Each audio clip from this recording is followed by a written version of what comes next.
Hello students, myself Saurabh Palekar. In today's practical, we'll be studying the morphology of different plant groups.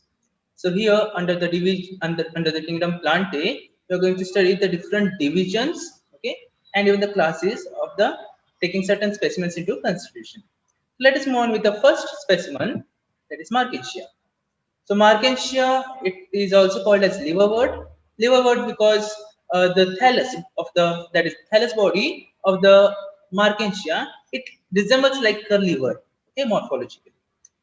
Next, moving on to its systematic position, it belongs to kingdom Plantae, the division Bryophyta, class Hepaticopsida. Okay, so if you look at this Markensia, you will also find the reproductive structure which is formed. Like they exhibit male and female reproductive structures independently. The and even they have the ability to reproduce by vegetative method. So these structures which you observe, like cup-shaped structures, those are called as gemma. Okay, so which is a mode of vegetative reproduction. So let us move on to the characters in detail. The Markensia thallus, it is dorsiventrally flat. Dorsiventrally means the upper and the lower surface, they have been flattened properly. Then the thallus, okay, structure, okay, that usually grows on a moist soil surface. Okay, so these are the members. Okay, they are called as bryophytes because they have they live in such a condition where in order to complete its life cycle, they both require the land as well as the water medium. Okay, for sake of dwelling, they require the moist soil, but for sake of reproduction, they require the water medium. Okay, so now on the surface of Markensia thallus, okay, like these, okay, you will find a small cup-shaped structures. Okay, so these cup-shaped structures are what we call as a gemma cups. Okay, so they are present on the dorsal surface. Okay, next, these are the very much important source of vegetative propagation. Okay, then on the ventral surface you will find the thallus which is wearing a colorless unicellular uh, structures. Okay, and those are nothing but rhizoids. Okay, and they help in absorptive function. Okay, then if you look at the dorsal surface, little if the dorsal surface has little bit upper apical notch, okay, you will find certain structures growing. Okay, and those structures are nothing but a reproductive organs. Okay, so in the males they form the antheridiophoa, okay, in which the antheridia are going to be formed, and in female it forms a archegonia. Okay, archegonia force, in which the archegonia is going to be gonium is going to be formed. Clear?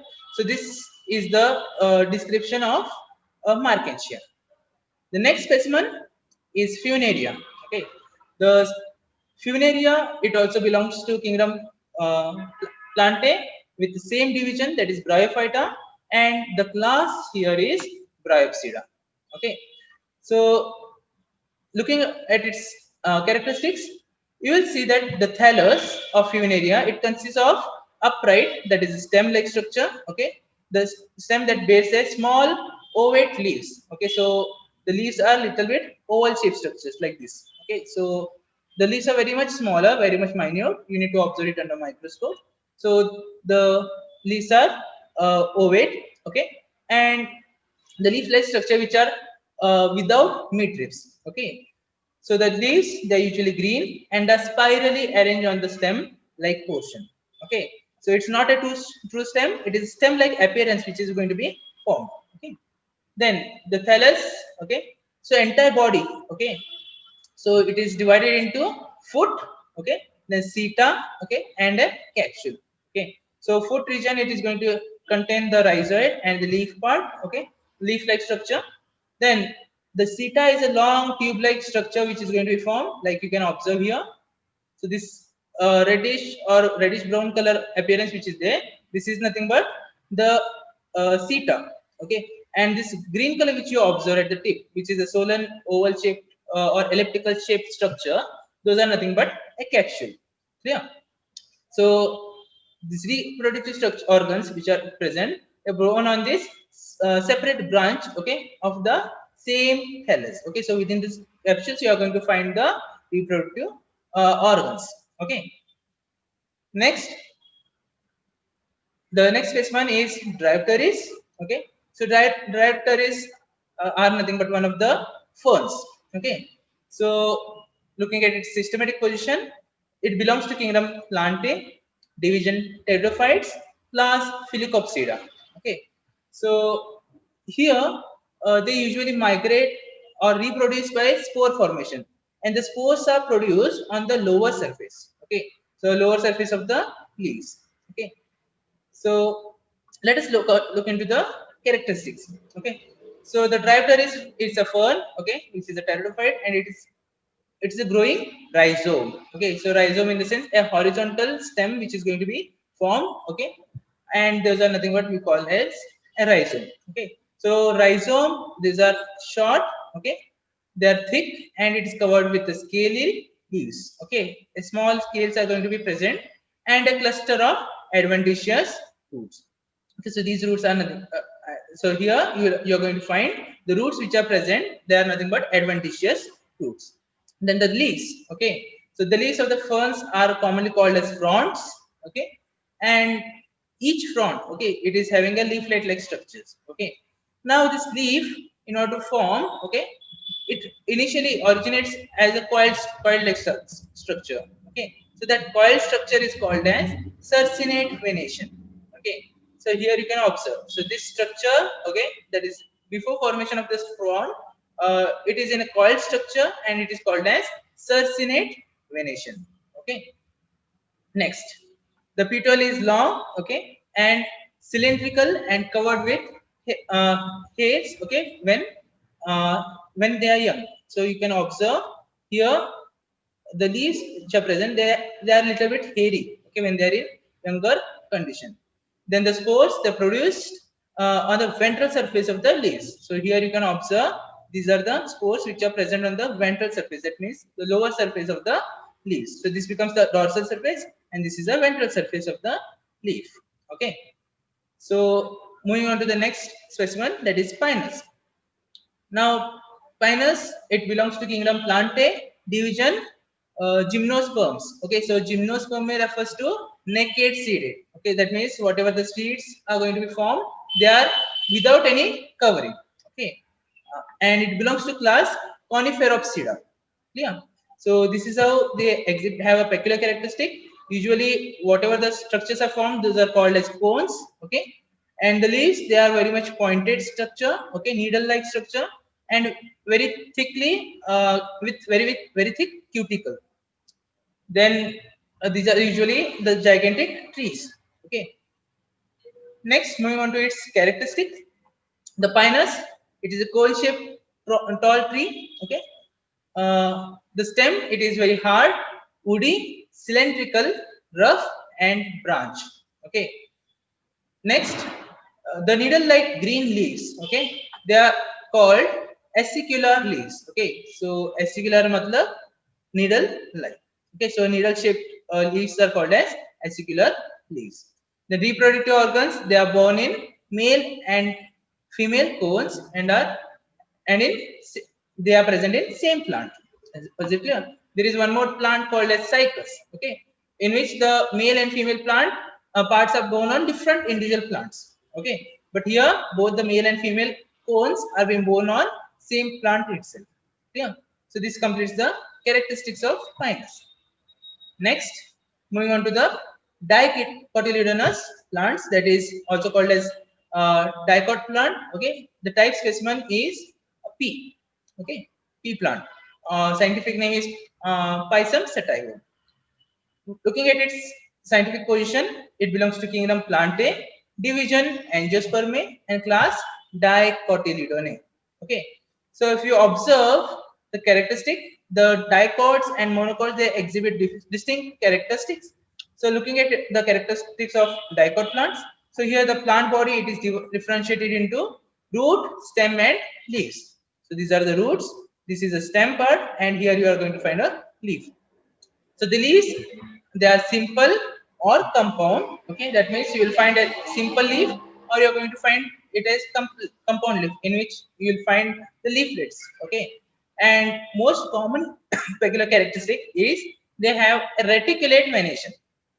So if you observe the leaves here, they have a network-like venation. So that is what is called as a reticulate venation.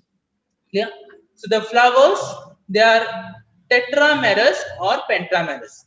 Tetramerous means 4 petals or multiples of 4 petals. Pentamerous means 5 petals or multiples of 5 petals. Okay. So they are either solitary means single. Okay. Or in clusters means in a group. Okay. So the flowers may be singly occurring or they may be formed in a group. That is, they are going to form a inflorescence. Yeah. So cluster of flower is called as inflorescence. Then the reproductive organs, they are nothing but stamens and carpels. Okay. So if you look at the flower here, the flower will be the pentamerous. Okay. And the male reproductive structure is called as androecium. The individual unit is called as stamen, and the female reproductive structure is called as gynoecium. The individual unit is called as the individual unit of gynoecium is carpel. Next, the seeds, they are they can be split into two, and because they contain two cotyledons. Okay, hence the term dicotyledonous. Okay, the examples are simple like hibiscus, pea plant, okay, then different grams, then lady's finger, okay, groundnuts, all these are the examples of dicotyledonous. Clear? Next, moving on to the monocotyledonous plants, or also called as monocot plant. Looking at its scientific classification, okay, or systematic position, it belongs to kingdom Plantae, division Angiospermae, class Monocotyledonous. So monocots also differ greatly from dicots. Okay, so they have very much peculiar characteristics. So first, let's move on to the characteristics. So the first point, okay. So the plant body, it is differentiated into root, stem, and leaves. Okay, they have fibrous root system. So in dicots you had tap root system, but here you are going to find fibrous root system. Okay, because from the main axis there are many hairy appearance. Okay, of equal length. Okay, they are going to be formed, and those are nothing but fibrous roots. Okay, next, the leaves, okay, they are simple or compound with parallel venation. So this is one of the peculiar characteristic. In dicots you find reticulate venation, but here in monocots you find parallel venation. So if you look at the leaves, you find the venations, okay, the leaf veins to be in a parallel. Okay, they don't intersect with each other, they are going to be running parallel with each other. Okay, next point, the flowers, they are trimers. If you observe any plant, okay, having trimerous flower, that means you should understand that it is a monoclot. Okay, so monocot plants are going to have 3 petals. Okay, the flowers are going to have 3 petals or multiples of 3 petals. Then the ovule is situated inside the carpel. Okay, next, the seeds, okay, they have one cotyledon.